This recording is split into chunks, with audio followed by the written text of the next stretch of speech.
Okay, with Pat McART again, former editor of the Dairy Journal, man of letters, man of principle, man of many many speeches. Yeah. Um, Pat, yeah, Pat, you had a guest blog on my site there at the weekend, and it got quite a bit of feedback. And the question was raised. Maybe you raised it yourself.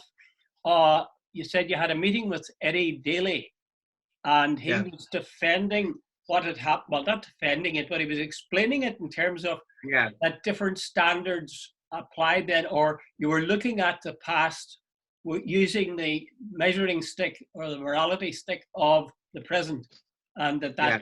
didn't make sense. You Yeah. want to say a word or two? You'd reject that, would you? Absolutely. No, no, I'm not absolutely rejecting it, but I think this inhumanity, whether it was committed in the 1950s then or the 2020, is still inhumanity. So I'd never bought that as a theory. Like, we haven't changed that much. The whole basis, look, and the story is well known in the dairy area. There's a woman called Peggy McFadden came to see me in early 1990s. The story is too long to tell here, Jude, but the bare bones of the story was she was sent at the age of around 10 to Australia as a child migrant under that child migrant scheme. On the way out, her date of birth was changed and her name was changed. She was changed from, I think it was Peggy. She was told her name was Margaret, and she was given the wrong bit of her date of birth. And I presume the whole idea was to use that term, which I absolutely abhor and hate, illegitimate. So she was sent out there, so she couldn't come back and check on family and all the rest of it. Fast forward a very long time. One thing she said that she remembered, she had a big red-haired brother who used to come every Sunday morning. The only person on earth who came looking for her when she was in the orphanage in Derry. And she said every Sunday morning they went out the line, as they called it, the Letterkenny Road from Derry. And she says, anyway, she was sent off to Australia at 10. And she got into a terrible depression. She was badly treated all over the place. But she says the one thing that kept her alive was thinking of the red-haired brother. So the story goes that she got married in Australia. There's a whole story behind all this sort of stuff as well. But anyway, cut the chase again. She, and I'd say she was well into her 60s. She came back to Ireland looking for, to find out if she could find anything about the brother. She had spent money on private detectives. She thought he might have gone to Canada. She didn't know anything about it. But anyway, she came back. And she went into Nazareth's house in Derry, and she was told, no, can't give you any information. So she left to go to Dublin on the express bus. And on the express bus on the way to Dublin, it broke down that day. And the bus was taken to a place called Ballybay. I know. And she sat in a wee cafe there and had a cup of coffee and so on. A couple of years later, Peggy finally got the word that her Bishop Daly actually has a wee bit of a role in this, that he had lived with that he was a farm worker with a family called Daly and Ballybofey. So Peggy rang Bishop Daly because that was the only person she knew in Derry, and he, in fairness to him, he said, "Look, I'll check this out for you." And he rang the priest in Ballybofey and says, "Look, is there any family called Daly and Ballybofey?" And there wasn't. And Daly, being quite a smart man himself, he says, "That sounds like Ballybofey, Ballybay." So on off chance, he rang the priest in Ballybay, and he says, "Yeah, there's a Patrick McFadden here, but Bishop, the bad news is he died a couple of years ago." So Bishop Daly wrote to Peggy, told her story. This is going on about, but he told her the story that her brother had died. And anyway, she came back over to Ireland. And anyway, the long story is, I sat and chatted to the bishop one day about this, and her treatment I thought was disgraceful. That the fact that this woman, as far as she was concerned, the only person on earth that she had connection to was her brother. They didn't tell her anything. They had mistreated her in the convent. She wouldn't even talk about what happened to her in the convent, so I don't know what that was about. So I thought, wait a minute, here's the Catholic Church and all the rest of it. By the way, what brought all this back to mind was, Jude, you were asking last week about different things. One of the things I've started to do is read books that I had actually been putting away. This lockdown is forcing me, you can't sit and watch TV, and you can't do, so I'm even reading, what a funny reading there was 1916's The Mornings After by Tim Pat Coogan. By the way, the other thing I started reading was Whiskey Galore by Compton Mackenzie, but that's another I remember the movie. Anyway, remember the movie.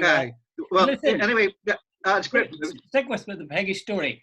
I agree with you. Yeah. And certainly when the way you tell that story of that poor woman is sort of heartbreaking. And there's no way like you can justify some of the things were done. But I'm intrigued by this notion. I think Eddie Daly had a point that we sometimes apply the standards of the day today to events in the past. For example, when I was at St. Columns, when I was at primary school, the Brothers, the idea that physical punishment was wrong never crossed my mind. And I mean, I was on the receiving end of it quite regularly, but it never Yeah. crossed my mind there was anything wrong with it. You know, it was just, that was the way it was. And your parents would give you a wallop too if you didn't mind yourself. Yeah, but Jude, The idea, I know someone, Jude, I don't know about you, but sorry for cutting, but this Tim Pat Coogan, as I started off, you said just before I forget it, because I will forget it. What brought Peggy's story and all that to mind was Tim Pat Coogan. He did he's that in 1916, the mornings after. It's a sort of a treatise, or what we say, a thesis about the whole thing about Ireland and the last 100 years. And, you know, it's an overview of the whole thing. And one of the things he delved into was institutions. And he gave an absolutely horrific account of a wee fella being stripped naked. A brother stood on his hands on it, another hold his legs, and while another gave him a wailing that lasted apparently an hour. Now, this is on the book and all the rest of it. And I'm saying, whether you're a Catholic priest, whether you're an SAS man, you know, a Nazi, or all, you still know that's abuse. You know that's wrong. You know it's horrific. You know it's brutal. You know it's savage. Whether that's to 1950 or 220 or 2020, whether you have a collar on, don't have a collar on, you know that's wrong. well, I agree with you completely on that. But let me take you back to teachers whacking us at school. Yeah, or that I happened remember frequently, the but prefects the same thing. And I mean, they wouldn't just slap you; they would whack you across the face. yeah, And again, like, we hated them for doing it, but we didn't feel that that was a wrong thing to do. They were whaling us because we were out of line in some way. And I'm sure that those people who did that, I believe they were as victims of the system as much. They actually sincerely believed, I would say, that that was an yeah. But okay thing I to would, do. no, hey, come on. I think you're actually doing you're sugarcoating it. There's a sense of proportionality. There were some of them actually, you know, give you a slap and you took it and said, oh, I probably deserved that. But there were others. There was a streak of sadism, and the collar gave them a protection that otherwise they would not have had. You know, and that's that line that's crossed that I'm having to go with. Not hey, getting a nod, slapping the back of the head for acting the bollocks, dude. I have no problem with that. Neither had you. I suppose I take your point, but I'm very struck by things like when I was a child, the notion of women having a right, the same rights as men. I mean, it just didn't enter into it. A woman's place was in the home by and large, and you know that was her pride and glory. And you Yeah. know, the notion that they would be paid the same as men. I remember the ads, like when I was working very briefly in Irish Times. You know, the ads were for men would get a certain amount, women would get a certain amount, and it was a clear difference between the two. Yeah. Things like our view on black people. You know, we had a benevolent racism. You know, we thought they were, well, they weren't really grown up, you know, and they needed white people to teach them how to behave themselves and so on. There were so many things that today you see were so completely wrong, and yet at the time, never struck you. It never struck me anyway, that there was anything wrong with them at all. And what the question I usually end this little speech on is, what things are we doing today that in 50 years' time people will say, my God, what were they thinking of they were doing that? Yeah, that's it. The only thing I think, Jude, we've gone too far. You know, straight up, I remember some of the jokes. You know, the anti-Irish jokes and so on, and I laughed at them. Like Benny Hill would be totally out of order now. Aye. And in fact, there's a program on TV, isn't it? It was all right in the 1990s all or right something. tonight, yeah. It's all right. And you know, some of the jokes, you know, like they would never, what do you call the one, till death us do part, Johnny Spade, you know, yes, you that. would never, ever get away. And I'm not so sure that's actually a great thing. There's almost this thing, don't address anything in case you might offend someone. And one of the things I think why Trump is hitting such a chord is all those pent up anger people are out there saying, he's saying what we're thinking, and God bless him for it, even though what he's saying is atrocious.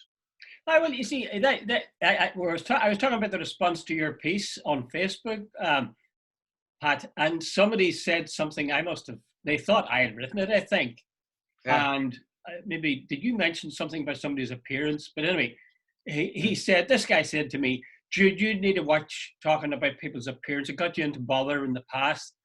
And Yeah. again, that sort of riles me. He was right that it got me into bother, but I sort of, it annoys me because there's no doubt about it that a politician's appearance is something that affects us. Maybe we shouldn't, but that's the way it is. And what's more, people, what the way a person looks is part of who they are. And to pretend that you don't see the reality is, David Cameron is about 6'2". Tony Blair was about 6'2". Jerry Adams is 6'2". I don't know what height Trump is. If you're a small, stocky, bald-headed man, the chances in the Western world of getting elected is very, very scarce. And Trump lost a whole lot of weight. Note the fact that he never ever goes out without his hair combed and all the rest of it, and I'm sure half a ton of hairspray on it. So your image in politics does matter.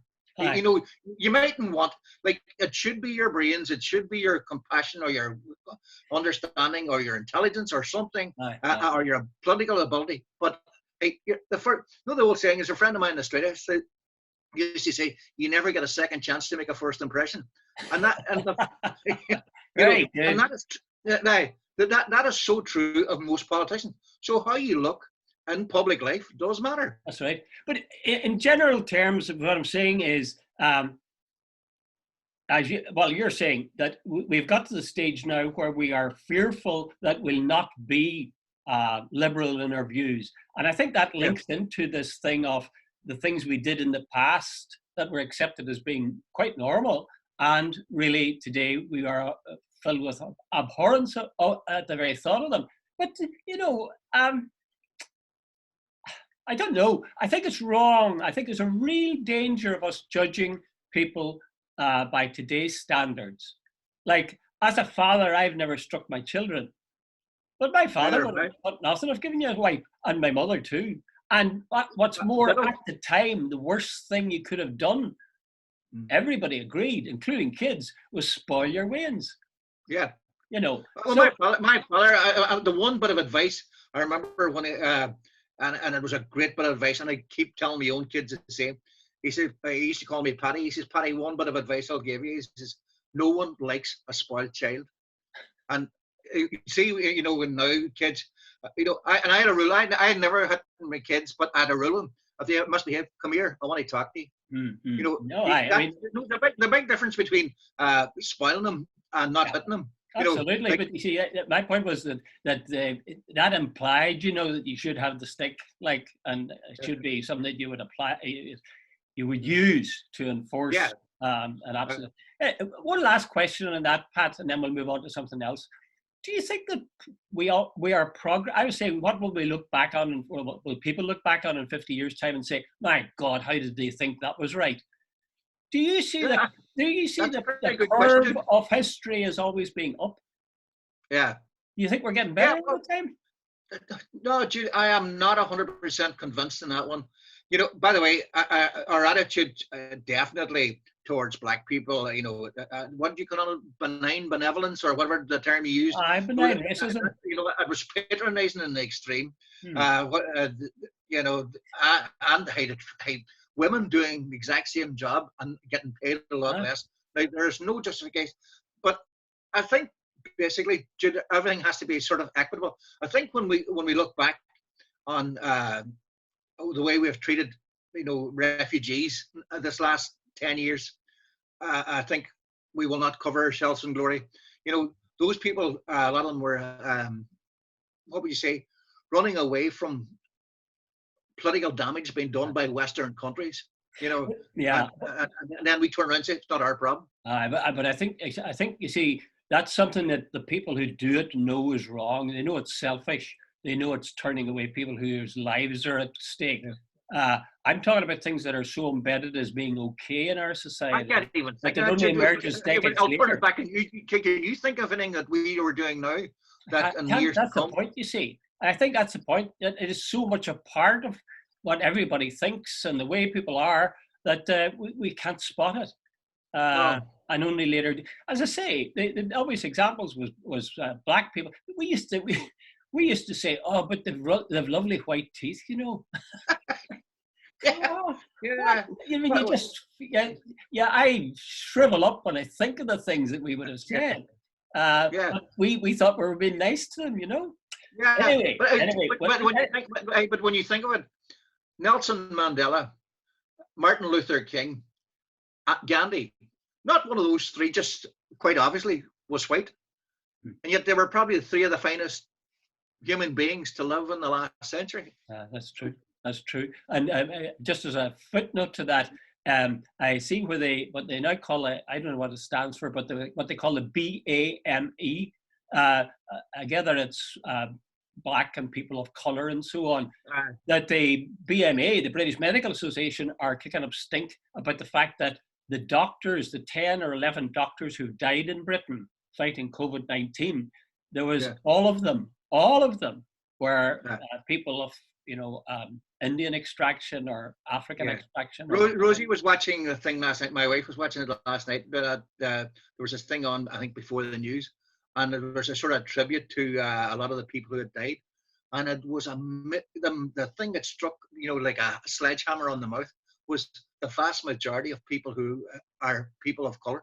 Oh, I don't even know if that's a correct political term. Yeah. But in Britain, the doctors who have died, the nurses who have died, the people on the front line, very few of them are called Mary whatever. A lot of them have very African names. That's right. That's right.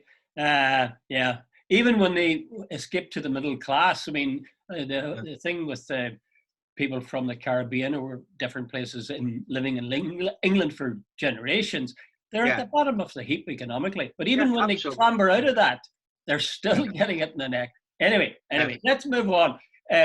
One of the things that I noticed was, and I did a blog on it, I think, was that the Queen Elizabeth II's birthday, both of her birthdays, because she's got two of them, she's one tomorrow, the official one, and she has another one next June.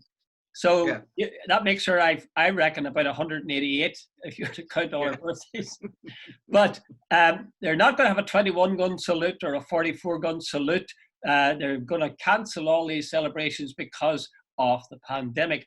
And it got me thinking about the way we treat those who are at the top in our society, like the Queen Elizabeth. Like she's carted around in a pseudo ancient carriage.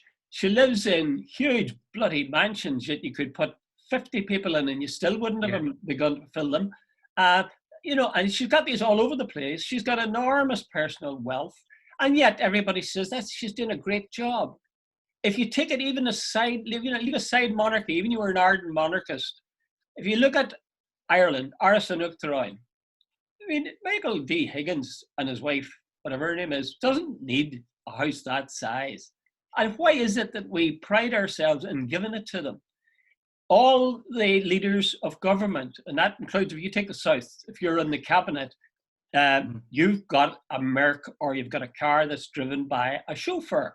And that used to be the case with the bishop, incidentally, in Derry. Yeah, exactly. But we're doing it now. And why is that? I mean, we're giving these people more than I think we give these people far more than they need. Is it that is it like the Catholic Church? We used to build massive big churches and massive big parochial houses. And I always thought it was an effort to show that Catholics are just as good as the other ones. Look at this big building we have, or look at this big house our man has. But anyway, present day, do you think that it makes sense to be, even in times of austerity, these guys are being driven around in really good cars? And in the case of certainly Michael D. Higgins, they're living in luxury. Absolutely. I couldn't agree more. Jude, I'm a Republican in the sense that everybody thinks that means I'm a supporter of either Sinn Féin or the IRA. I mean it the other way. I'm a Republican in the sense that I believe of government of the people, by the people, for the people. In other words, I don't think anybody living in England should rule our country. Not because, by the way, that's even political. I am saying on the basis they don't have a vested interest in what's going on here. So that's the sort of thing. Right, that's getting that part of the way.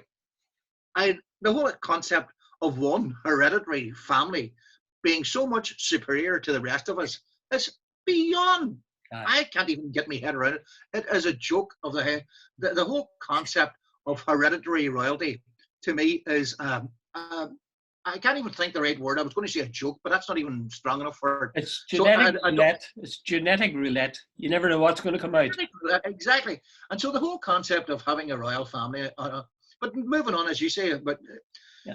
I think as in Sweden, the ministers travel by public transport. Why not? They don't, exactly. I think it might be Sweden, and they're not allowed to have all this sort of trappings. You come and do your office. And remember years ago in Japan, when it was the Celtic Tiger, the CEO of a big company every year used to have to go for a couple of weeks to work down on the shop floor, so that he would understand what the people on the shop floor. Now, if you're brought up like Prince Charles and Edward and whatever the other guy's name is, and you spent all your life with your hand in your pocket and your thumb out, and people buying scrape to you and all the rest. Yeah. Does anyone seriously think that you understand what it's like being a nurse on the front line during COVID-19? Yeah. Do you understand what it's like to be a lorry driver or something, working, God knows how many hours, or stacking shelves in a supermarket where people are coming in and coughing around? That's ridiculous. The whole thing the point is they don't want to know. But it's our own fault. I mean, I don't want to go on about the royal family, but certainly it's the people of Britain's own fault. They are the ones who pay them these huge sums of money and keep them in such luxury. Of course, they're going to be out of touch. What else would they be? And they would be horrified if they be out. The Americans come over to Britain and they go, "Oh, gee whiz, get a shot of that." You go, what sort of mentality is that whole idea that you believe that some, you call it genetic roulette, that somebody born, like, they could be the village idiot, they could be a complete moron, they could be anything. Many of them are. They were born into this, so therefore they are superior beings. Now, you'd think we would have evolved enough. I was watching an absolute crap film yesterday, Jason and the Argonauts. It was made in 1963. But this whole idea of the gods, and it's almost as if we're believing that somebody is superior to us. Now, my wife's favorite film is one of them, Local Hero. And I love that. Love that movie. It's Burt Lancaster, and was it Fulton Mackay? Maybe can't remember the name of the guy. I didn't think it was Burt Lancaster. I thought it was. Burt Lancaster. Scotland. Set up in Scotland. Great.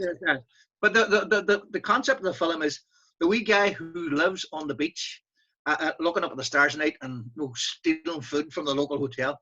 He is the real rich character in the film, and I always believe that. By the way, that's a bit of a fairy story, but the point is, I think you can live a life, fulfilled, and all the rest of it. The idea that to be looked up to, that you have to run around in a Mercedes. I think down south we have gone way over the top. Like the president lives in a place that he could probably put a school into. I think he's got 2 BMW 7 Series. He's paid more than the president of the United States. Our Taoiseach is one of the best paid people in Europe. And this on basis, on the island of Ireland, what is it, maybe 6.5 million people, and our part 5 million. So a lot of people are picking up a lot of tabs for all this. And the whole idea of it, wasn't there a guy somewhere, was it Uruguay? They said he was the poorest president in the world. He gives 90% of his wages away. And now I presume he's dead at this stage. But, and I thought, no, surely that's the whole idea. Politics in Ireland is not about service, it's about entitlement. Oh, why? No doubt about it. Let's move on. Have you noticed that there's a rash of writing, mainly poetry, has sprung up alongside this pandemic, especially in the early days? You didn't notice that online? No, I noticed there's a hell of a lot of stuff coming online, and I noticed I was on Facebook. I was off Facebook for that, good Catholic guy here. and when I came back on, I noticed there's a hell of a lot of poetry online, and there's a hell of a lot of people playing stuff in their own houses, playing guitars or fiddles or all. And I'm delighted to see that, because I think people are actually starting to make their own entertainment again. The old Keeley houses. My grandfather used to talk about, and you realise why they did what they did now when you're stuck, that they went at night, they would round, and where the storytellers went. Because you can imagine on a wonders night, dark at 4 or 5 o'clock, and a back of Beyond somewhere in Donegal, and a man coming on at night and starting telling the stories. Made the night go, and maybe somebody else getting out a fiddle and all the rest of it, and maybe a wee bit of punching passing around in the background, So made the night go. So you can see why now, when we're in this sort of lockdown, why there's so much more of it going on. Well, there was something of that I thought, and I don't know if you saw that in BBC last night, that about 2 hours of this program where they're... Yeah, I watched it, yeah. Is that the one you were talking about earlier on? Yeah. I mean, some of it I didn't like at all. Like some of the ways. But by and large, it was an international people saying, "Here I am in my own room, and I'm going to play the guitar now, and I'm going to sing, or I'm going to play the piano and sing." I thought that was smashing. The idea certainly, but I'm talking about the fact that people. They sometimes say, they put it on Facebook, for example. Here's a poem. I've written this poem. And in many instances, I'll be serious now. It's bloody awful. So, what's your stand on that? I mean, objectively speaking, the poetry is crap. But the guy who wrote it, he's making him feel better. Yeah.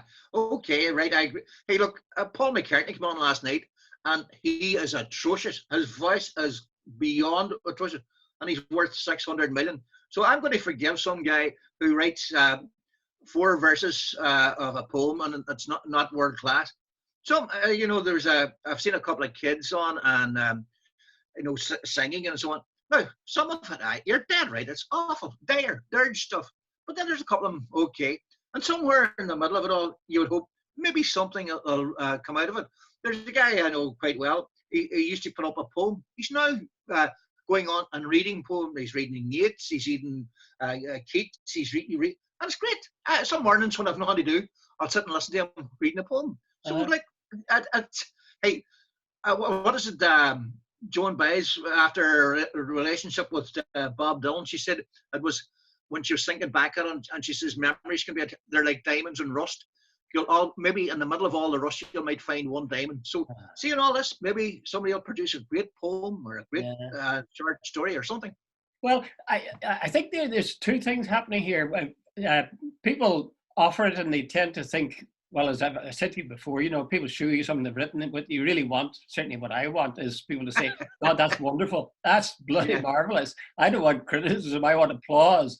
But this thing, you see, coming back to, for example, the church, at funeral masses, the bringing up of offerings like the guy's jersey or a woman's handbag or a whole range of things. And they'll play music. I don't know if we've talked about this before, but where I remember being at a funeral of a guy in Rathcoole here in Belfast, and he had joined a kind of a fundamentalist Christian outfit, but he was a supporter of Liverpool. And he'll never, the minister made the whole theme, "He'll never walk alone." And at the end, they played, was it Jerry and the Pacemakers or whoever, singing "You'll Never Walk Alone."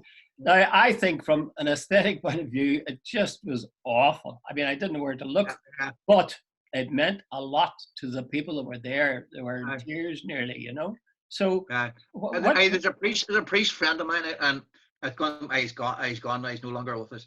But he told me a story, and he said he had to call a halt to these sort of thing.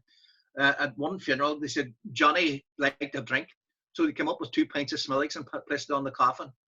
And he said, he said that was the sort of the turning point for him. He says, I accept the right of people to remember somebody on their own way, but he says there's also this whole thing about religious ceremonies and respect and sort of etiquette. So, well, I have a brother who's a priest, and he would argue very strongly that music, for example, it's ridiculous, he says, to allow people to choose their own music, because they'll come up with some country and western thing. They're just totally out of. But I would argue against him on that. I mean, from a purely aesthetic point of view and appropriateness and so on, I would say yes, the country and western garbage should be kept out, or even good country and western kept out, because it's a sacred ceremony, and there's Yeah, a and that's dignity attached. But on the other hand, who's it for? Is it for the priest or the minister, or is it for the people who are bereaved? And well, you see, that's a very good point. I had an argument with my friend the priest about that one, and I said, "Wait a minute, is it this? Do you get to decide, or the people? If it's inappropriate, okay, that's one argument. But just because you don't like something doesn't mean it's inappropriate. You never walk alone. Come on, Jude. What is inappropriate about that? In fact, there's almost a hymn in that. In fact, when you think about it, it's a good number, but I just didn't feel like playing Jerry and the Pacemakers. If somebody had stood up and sung come on, back up, Eric Collins. If you never walk alone, isn't that the whole idea? And I'm just using one song, about God, and you're somewhere in the background, and there's a whole lot of other things, that are I've listened to a lot of songs, and funerals when they play these traditional Irish airs, So what's appropriate for you? I think that's different. I think those are really artistic merit. I mean, traditional. I give you an example. In our parish, I hope he doesn't see this now, but there was a woman who's a wonderful violinist. She taught music in the School of Music in Belfast, and she played regularly, and I didn't recognize it. She played the Cullen. Yeah, beautiful. I never had heard it, and I was blown away with how beautiful it was. I said to her sort of jokingly, I said, Pauline, I want you to play that at my funeral. And she says, oh, yes, but I'm sure it won't be for a long time yet. No, she took me at her, but it was beautiful. Look, the point is, they've been asked not to play those. No more non-sacred music. I just think that that's a bad notion of what's sacred music, because I think something as beautiful as that is sacred. But again, my point is that's beautiful. Jerry and the Pacemakers has its place, but it's not a beautiful thing like the Cullen, for example. But you're right. Here, just to finish the point, wasn't there a guy called Levis? He was a sort of a culturalite guy. Levis, yeah. He had this idea that the only real English writing, was the classics, Chaucer and Shakespeare and all the rest of it. And the music had to be Shostakovich and Bach and Beethoven and all the rest of it. A guy called Raymond Williams, I think that was his name, he was a culture theorist as well. And he made the point, wait a minute, that's just arrogance. Williams said that he was driving through, I think, Wales, and he saw a farmer in the field ploughing this field beautifully. And he says, see traditional folk songs of the people. He says there was the thing of beauty in them. He says, who gets to decide what is right for anyone? What is classical? What is the definition of a priest from Maynooth who speaks Latin and Greek and has got a classical education? Does he get to decide? Wee Joe, who died down the road, who liked a bit of Johnny Cash? No. So the priest gets to say, well, oh no, we can't have Johnny Cash, but see, when it comes to my funeral, you can play classical music. We've been arrogant there. Yeah, I know your point you're making. At the same time, you need to be careful, because eventually you'd find yourself saying, well, it's all anybody, whatever you like, that's good. I know, and that's exactly. Not true. I mean, there is such a thing as good music, and there's such a thing as rotten music. There's such a thing as really emotional. Yeah, there are inappropriate music tunes. Yeah. Okay, let's move on to Fianna Fáil going into coalition with Fine Gael. I was asking Pádraig McLaughlin about this last night, and they're talking. Some people. I read an article where Fianna Fáil's been pressured by its membership, some of its membership, that in the absence of an Ardèche, before they enter coalition with Fine Gael, that should be put to the membership. Yeah. So it's this old question, and it occurred with the Labour Party in Britain. Do you say that the people who really should have the say are every single person in the party, or do you say, well, we elected these TDs or these MPs, and clearly they are our representatives, so let them do the deciding? What are your thoughts on that? Like referendum? Well, I'll answer this way, and I'm hoping the guy. There's a councillor who doesn't live too far away from me. There was during the supply and whatever confidence agreement last time. He told me he's a Fianna Fáil councillor, and he told me his father is an old style Fianna Fáiler. And his father came to him and said to him, look, if you guys go in to coalition with Fine Gael, that's me out of here. You know, the bitterness from the old days in the 1940s, and you know, when it was, you know, De Valera and Collins and all that sort of stuff. There was still that. So Micheál Martin, as far as I can see, is trying to subvent that whole process. I think he wants the right to make the decision. In fact, I read a wee bit there this morning that some of his councillors and so I said they have on or TDs say they have not been consulted at all. That this is sort of a document that's been thrown out there. And by the way, Gene Kerrigan, I read it. The guy usually in the back page, Independent.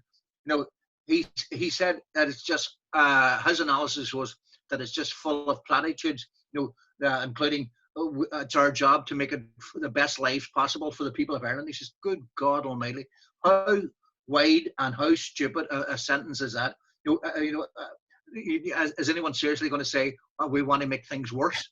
You know, it's in other words, he says the lack of detail is alarming, and he says basically what they've done is stolen the clothes of the Greens, Sinn Féin, and all the rest of it, plus plucked out bits from previous manifestos and stuck them all in there. That there's nothing new or original. And I agree with you completely, and that's the point I think that Pádraig McLaughlin was making last night as well. But my point is a more general one. Is it, Pádraig McLaughlin, I think, referred to it as democracy, that there should be democracy for Fianna Fáil members to make the decision whether or not Fianna Fáil went into a coalition, or should it be left with the TDs? Is it the referendum, or is it laws made by people who have been elected by the people? Yeah, but here's the other thing. Why are you just saying the members of Fianna? Will Fine Gael people be happy enough? Should they not get the same opportunities to say that whether they want to get in with Fianna Fáil? I think they're a more cohesive party maybe than Fianna Fáil, because it's, don't forget, it's Fianna Fáil, the Republican Party, and that sort of merges quite nicely. But again, I think this is quite important. People say, for example, you need to be very careful about giving the people the direct say, because if you had a referendum tomorrow on capital punishment in Britain, say, or Ireland, it'd probably pass. There's an awful lot of people who've got fairly extreme ideas. So, you could argue that it's dangerous to have referenda, that, people very often will give decisions that they don't understand the implications of them. Yeah, well, look at Brexit. I know this sounds terribly arrogant, but what would you say? The thinking class and the academic class, I'd say 80% of them in Britain would say leaving the EU is a bad idea. Oh, yeah. But the people on the ground, look at America, Trump. The academics, the chattering classes will say this man is an embarrassment, and others, he'll probably get re-elected. So democracy is a strange thing. So would you be in favour of, you think referendums are a good idea then? See, in the Republic of Ireland, Judy, here I'm going to contradict myself. Yeah. By and large, they've worked reasonably well. Now, nothing is flawless. There's been a couple of, but by and large, the referendums in the South have been reasonably good, and all the rest. And I suppose you have to take the good with the bad when it comes to democracy. You aren't going to get whatever you want all the time. But you're 100% right.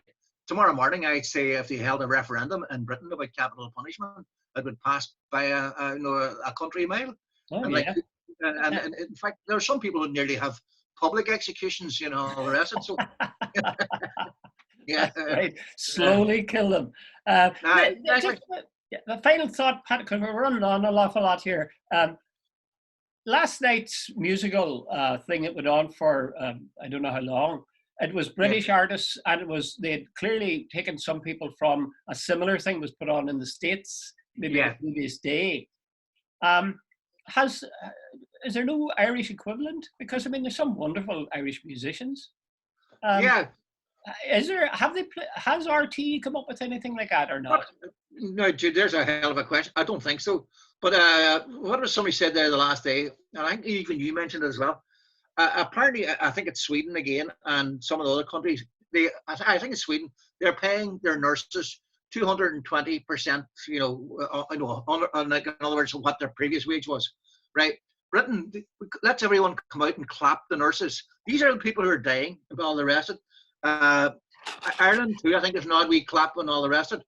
When this is all over, Jude, never mind these sort of all these wee sort of things about having musical nights and all.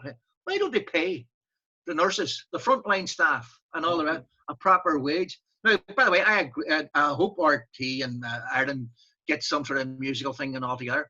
But I think it's patronising in the extreme on a Friday night. As the Thursday night about 8 o'clock, the nation and Britain gets together to come out and clap for all of these people.